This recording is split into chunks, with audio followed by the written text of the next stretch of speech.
Mari kita jadikan lagu Kaulah Tuhanku.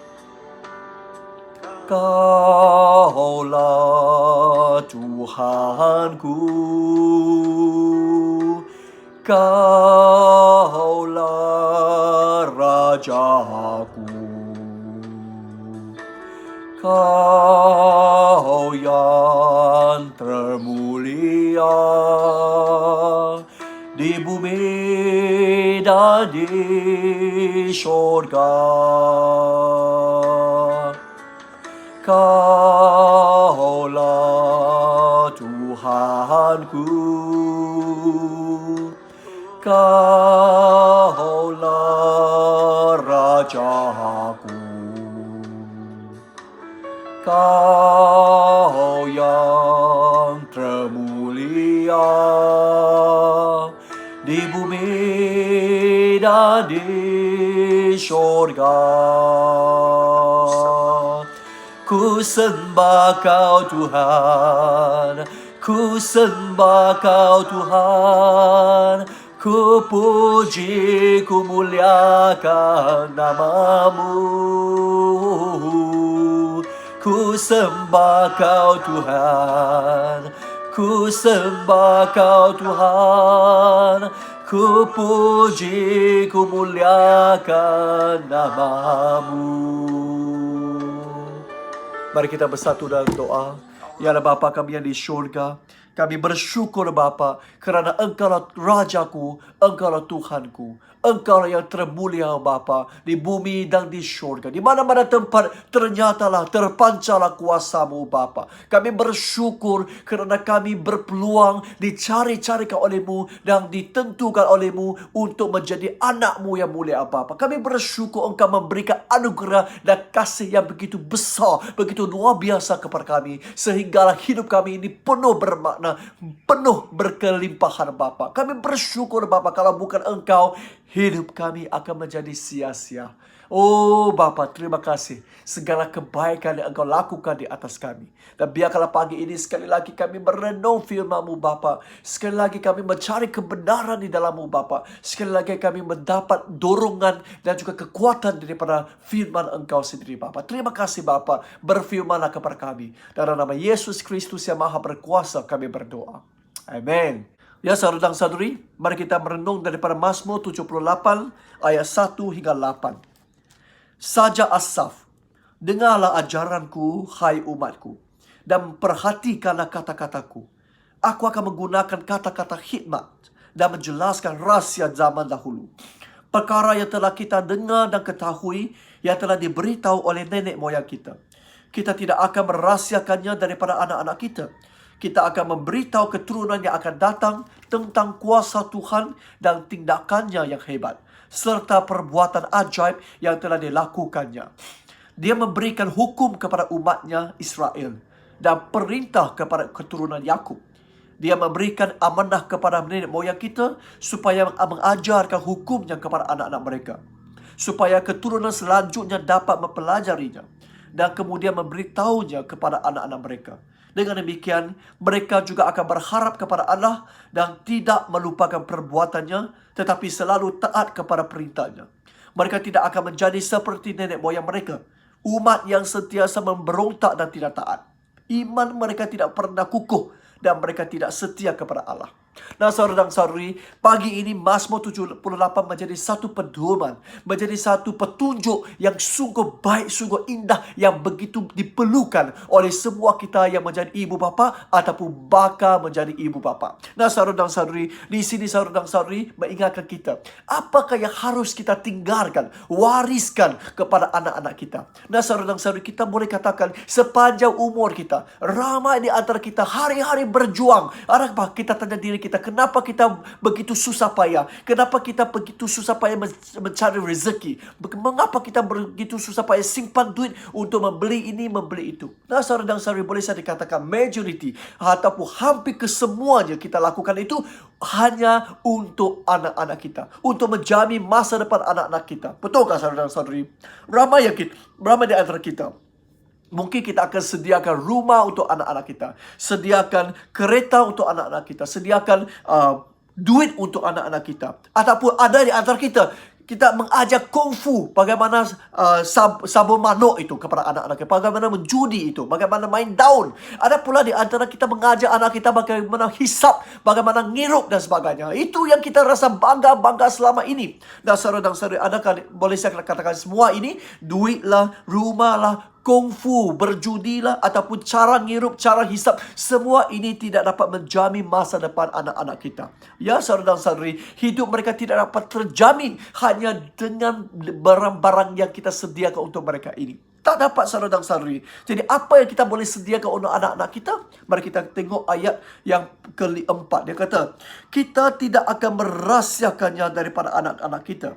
Kita akan memberitahu keturunan yang akan datang tentang kuasa Tuhan dan tindakannya yang hebat serta perbuatan ajaib yang telah dilakukannya. Nah, saudara dan saudari, di sini mengingatkan kita, sepanjang umur kita sepatutnya ada satu perkara yang harus kita sediakan untuk anak-anak kita, iaitu hendaklah kita memberikan Allah yang kita percayakan ini kepada anak-anak kita. Nah, saudara dan saudari, saya yakin saudara dan saudari, hanya Allah sahaja yang boleh menjamin dan menentu masa depan anak-anak kita. Amin. Nah, saudara dan saudari, di sini apa yang kita boleh ajar mereka? Kita boleh selalu mengkongsikan, menceritakan pengalaman kita di dalam Tuhan, tentang kuasa Tuhan, tindakan Tuhan, perbuatan Tuhan, saudara dan saudari, yang telah dilakukan oleh Allah, yang telah kita alami dalam hidup kita. Nah, saudara dan saudari, saya yakin kalau kita sudah mengajari anak kita tentang Allah yang kita percaya ini, kalau kita sudah pastikan mereka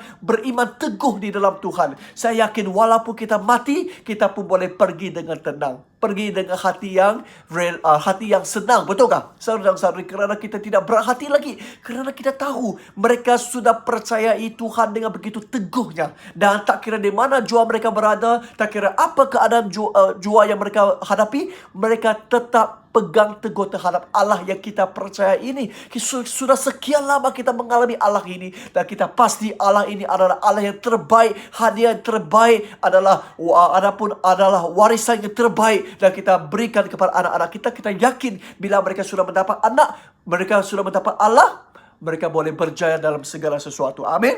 Nah, saudara dan saudari, hari ini mereka akan teringat akan apa sahaja yang ibu bapa mereka alami. Kalau mereka menghadapi jalan buntu, kalau mereka menghadapi masalah besar, mereka akan teringin-ingin untuk mencari orang tua untuk menanyakan bagaimana caranya, apa yang perlu saya lakukan sekarang. Betulkah? Ini memang selalu generasi muda kita, anak-anak kita, kalau mereka menghadapi masalah, walaupun sudah kahwin, bila anaknya menangis setiap malam, dia akan datang balik bertanya ibu dia, bagaimana menjaga anak ini selalu menangis suatu malam tidak dapat tidur, apa yang boleh saya bagi dia makan, apa yang boleh saya bagi dia minum supaya dia tidak menangis lagi. Betulkah? Ini kerana bila mereka menghadapi jalan buntu, mereka memang sangat memerlukan nasihat orang tua. Walaupunlah pada waktu biasa dia rasa kita ini meletih, dia rasa kita ini kacau dia. Tapi bila dia menghadapi jalan buntu, menghadapi masalah, sebenarnya dia memang ingin untuk menanyakan kita sebagai orang tua. Dan saudara dan saudari, kalau kita sudah meninggal pada waktu itu, siapakah yang mereka carikan?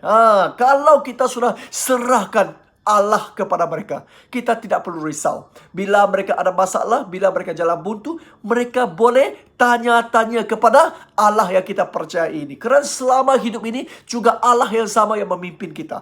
Allah boleh memimpin kita, begitu juga Dia boleh memimpin anak-anak kita, cucu-cucu kita, cicik-cicik kita, cicak-cicak kita. Betulkah? Nah, saudara dan saudari, inilah mengingatkan kita, memberikan warisan yang terbaik kepada anak-anak kita, iaitu Allah yang kita percaya ini. Kita akan membantu mereka memahami bahawa walaupun mustahil bagi manusia, tetapi tiada yang mustahil bagi Allah. Segalanya ada kemungkinannya. Amin. Saudara dan saudari. Nah, ayat 5 ini juga mengajar kita, selain daripada kita mengajar dia tentang Allah, perbuatan Allah, ataupun tindakan Allah, kita juga boleh mengajari mereka tentang apa? Ayat 5. Dia memberikan hukum kepada umatnya Israel dan perintah kepada keturunan Yakub. Dia memberikan amanah kepada nenek moyang kita supaya mengajarkan hukumnya kepada anak-anak mereka, supaya keturunan selanjutnya dapat mempelajarinya dan kemudian memberitahunya kepada anak-anak mereka. Dan saudara-saudari, selain daripada mengenali Allah, kita juga perlu mengajari mereka tentang hukum Allah. Nah, saudara-saudari, hukum Allah terlalu banyak. Selain daripada 10 hukum Taurat, terlalu banyak hukum-hukum yang tertulis di dalam Alkitab. Tetapi saya teringat Matius bab 22. Ya, ada seorang yang datang tanya soalan kepada Yesus. Apa yang dia tanya? Dia bertanya, "Guru, perintah manakah yang paling utama dalam Taurat?" Yesus menjawab, "Kasihilah Tuhan Allahmu dengan sepenuh hatimu, dengan segenap jiwamu, dan dengan seluruh akarmu. Inilah perintah yang terutama dan yang terpenting. Perintah kedua sama pentingnya dengan yang pertama. Kasihilah sesama manusia seperti kamu mengasihi dirimu sendiri." Seluruh Taurat, Musa dan ajaran Nabi-Nabi berasaskan kedua-dua perintah ini. Nah, saudara dan saudari, apakah hukum yang kita perlu ajarkan kepada anak-anak kita?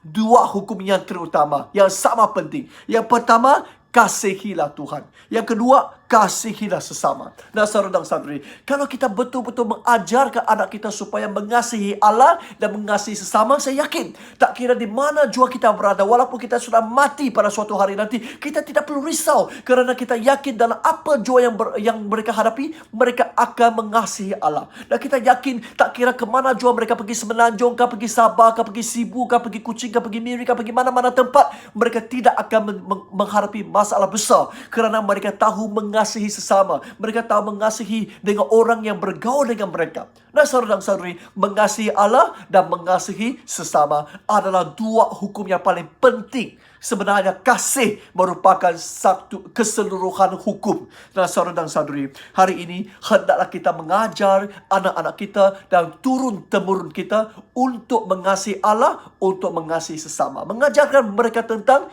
hukum dan perintah Allah, supaya mereka tidak terpesong, supaya mereka tidak meninggalkan Allah. Amin. Nah, saudara dan saudari, apa yang kita ajarkan kepada anak-anak kita selama ini? Ya, saya masih ingat, puji Tuhanlah saudara dan saudari, selama ini sebelum PKP, saya memang boleh mengaku bahawa saya jarang meluangkan masa yang berkualiti bersama-sama dengan anak kita yang mengajarkan mereka tentang Alkitab. Ya, walaupun saya ada melakukan mesbah keluarga, saya ada bercerita dengan mereka, saya ada bersama-sama sembahyang bilik dengan mereka setengah jam setiap hari. Tapi itu pun tidak dapat mendalam, itu pun tidak dapat menyeluruh, hanya setengah jam. Dan kadang-kala memang saya terburu-buru kerana perlu habiskan tugas ini dan ada tugas lain yang tunggu-tunggukan saya.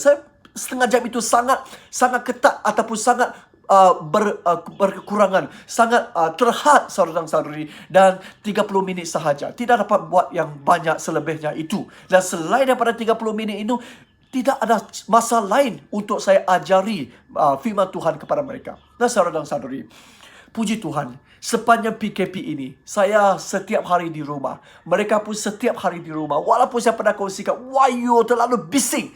Mancar betul. Mereka nakal, main ini, main itu, gaduh selalu. Wah, you tu betul-betul memeningkan kepala saya. Tetapi puji Tuhan, saya baru terperasan sepanjang PKP ini oleh kerana norma baru.